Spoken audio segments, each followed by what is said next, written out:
E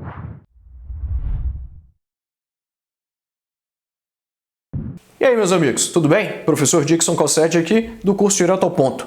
Hoje, vamos continuar na nossa série acerca das formalidades do texto.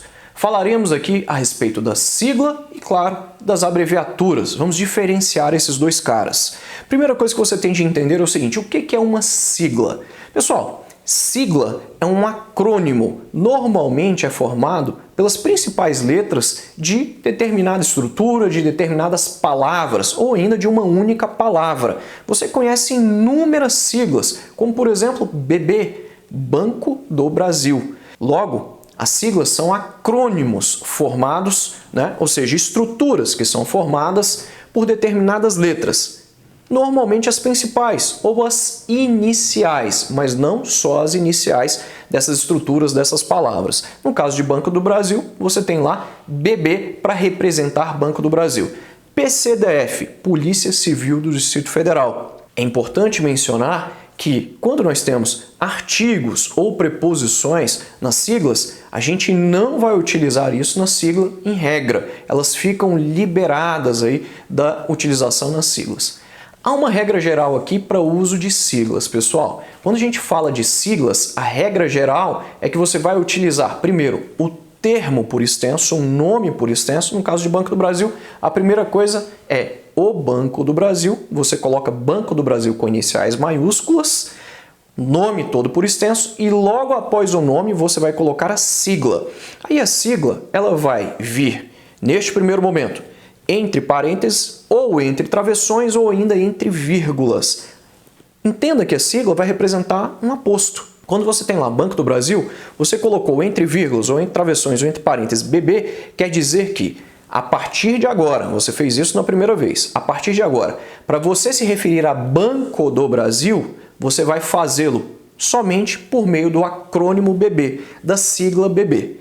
Legal, essa é a regra geral de sigla. Primeira vez, o nome por extenso, depois você coloca a sigla entre parênteses, ou ainda entre vírgulas, ou entre travessões. Da segunda vez em diante, você somente coloca BB, sem parênteses, sem nada, não precisa escrever Banco do Brasil, somente BB, da segunda vez em diante. Então, se você vai repetir Banco do Brasil 10 vezes no texto, primeira vez você faz a regra geral e da segunda vez em diante somente BB.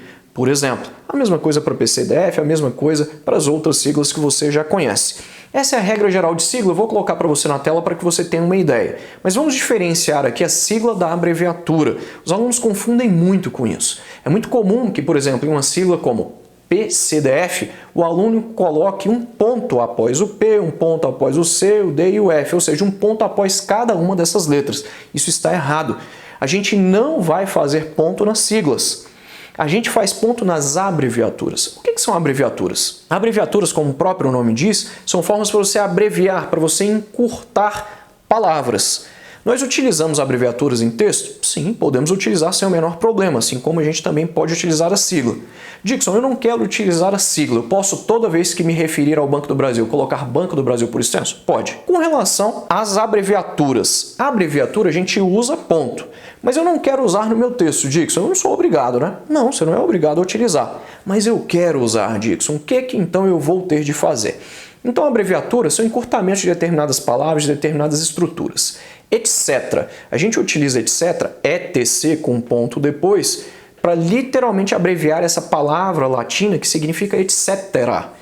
Que significa, na verdade, e tantas coisas, entre tantas coisas, ou seja, há outras coisas ainda. É muito comum que os alunos utilizem etc em prova discursiva, mas há um grande mito. Posso utilizar etc em prova discursiva? Claro que você pode. É uma grande besteira, né? Já ouvi falar várias vezes, não use etc em prova discursiva. Não tem nada a ver, claro que você pode utilizar. Evidentemente você pode. Agora, quando a gente fala de abreviatura, a gente está falando do uso do ponto obrigatório, beleza? Você utiliza várias abreviaturas no seu texto. É muito comum que nós, em provas de concurso, utilizemos também, por exemplo, ART, arte, para identificar ali artigo.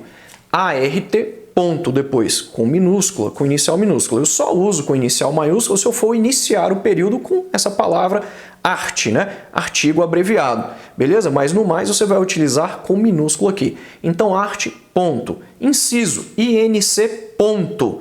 aí a gente utiliza aqui o ponto para abreviatura. Então uma coisa é a sigla, outra coisa é a abreviatura. Vamos dar uma olhada na tela agora para você entender como você tem de fazer para grafar e, claro, você já sabe a regra geral, mas vamos ver algumas exceções aqui relacionadas ao uso de siglas e ao uso de abreviaturas. Olho na tela. Então, como você está vendo aí, sigla é o nome dado a esse conjunto de letras, ao acrônimo que eu falei para você. Legal. Dixon, a regra geral então é, quando eu for mencionar a primeira vez, eu vou escrever primeiramente a forma por extenso, logo depois eu vou colocar a sigla entre parênteses. Tudo está aí para você. Dá uma olhada nesse exemplo.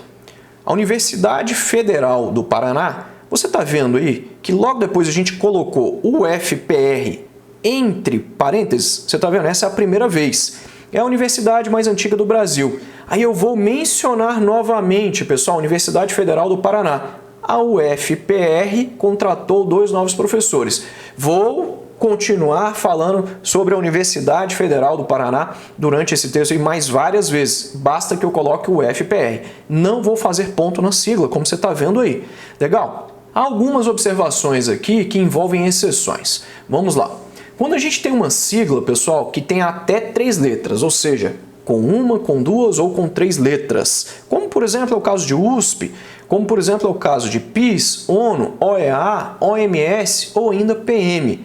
O que a gente vai fazer? É obrigatório que você utilize todas as letras maiúsculas, como você está vendo aí. Então todas as letras são maiúsculas. É importante, pessoal, ressaltar o seguinte, quando eu tenho aqui uma sigla que tem mais de 3 letras e nós temos já uma palavra que é pronunciada, como por exemplo Unicamp, você já pronuncia com uma palavra. Embrapa, Unesco, Detran, você já pronuncia isso com uma palavra, você não fala letra a letra, você não fala igual BNDES, tá vendo? Eu estou falando letra a letra, BNDES. Agora aqui não, Unicamp, eu já falo como se fosse uma palavra, eu não falo aqui letra a letra. O que você vai fazer? Somente a primeira inicial maiúscula. Petrobras, somente a primeira maiúscula. Unicamp, Embrapa, Unesco, só a primeira maiúscula. Agora, se essa sigla ela tem mais de 3 letras, mas eu pronuncio letra a letra, como INSS, FGTS, BNDES, CNBB, essas eu tenho que grafar todas essas letras maiúsculas. É comum, pessoal, que a gente faça as siglas em letras maiúsculas, ainda que você escreva na sua redação em letra cursiva. Ah, mas eu quero fazer a sigla em letra cursiva. Posso? Pode. No entanto, o mais comum é que a gente utilize a letra de forma, ainda que você tenha aí a sua grafia, tenha a sua letra em letra cursiva. Bacana? Importante notar o seguinte, quando a gente vai falar do plural de siglas, o plural de siglas ele é feito desse jeito aí, ó, como você está vendo, ó, PMs. O S ele vem subscrito. A gente coloca ele pequenininho, mas ele vem como se fosse em caixa alta, como se fosse um S maiúsculo, só que ele fica pequenininho. Ele não pode ser um S maiúsculo grandão, porque senão vai virar uma outra sigla, PMS, por exemplo. Não pode ser, tem de ser desse jeito que você está vendo aí. E a gente não pode fazer uso do apóstrofo. O apóstrofo na língua portuguesa não serve para indicar plural. A gente vai utilizar, por exemplo, DVDs, desse jeito que você está vendo aí na tela, o Szinho pequenininho sem apóstrofo. O apóstrofo na língua portuguesa é para indicar supressão de vogais. Tranquilo? Lembrando que você não pode fazer ponto nas siglas. Agora, a gente passa para as abreviaturas. Olhando aí para as abreviaturas, o que nós temos é o seguinte, alguns exemplos clássicos. Podemos utilizar abreviaturas no nosso texto, não tem problema. Eu vou abreviar telefone, é só tel ponto, como você está vendo. Celular, cel ponto. Comercial, com ponto. Século, sec, ponto e com acento. As abreviaturas levam acento. As siglas não levam acento. Abreviaturas levam acento e as siglas não levam acento. É importante ainda observar que a gente não separa também, pessoal, as siglas. As siglas não são separadas quando você chegar ao fim da margem, então eu não posso separar siglas. Tranquilo? Aí temos outras abreviaturas aqui que são comumente utilizadas em alguns documentos. É o caso de CIA para indicar companhia, BEL para indicar bacharel, é o caso também de EXA para indicar excelência e um dos mais comuns, DR, para indicar doutor. É válido mencionar que há algumas abreviaturas que são de uso internacional e nós acabamos utilizando aqui também no Brasil. Nesse sentido, elas vão levar a regra aí do país de origem. Então você vai ver no caso de SOS sendo grafado aí com maiúsculas, com iniciais maiúsculas, OS, OS, todas as letras maiúsculas, mas é porque isso na verdade vem da língua inglesa para cá. Então nós obedecemos o que nós temos lá. É o caso de QG com maiúsculas também para indicar quartel-general. Mas normalmente as abreviaturas são formas de encurtar ali uma mesma palavra, como você já viu aí. Então, meus amigos, já sabem agora diferenciar e usar também siglas e abreviaturas? Que ótimo! Fique atento quando você for fazer a grafia de siglas e a grafia de abreviaturas no seu texto também. Muitos alunos erram isso nas provas discursivas. Eu espero que todos tenham gostado. Se você ainda não é inscrito aqui no canal, por favor, não deixe para depois. Ative o sininho para receber todos os vídeos e notificações. Não se esqueça também de curtir os meus perfis e os perfis do meu curso, o Curso Direto ao Ponto. Eu espero por você nos próximos vídeos. Tchau!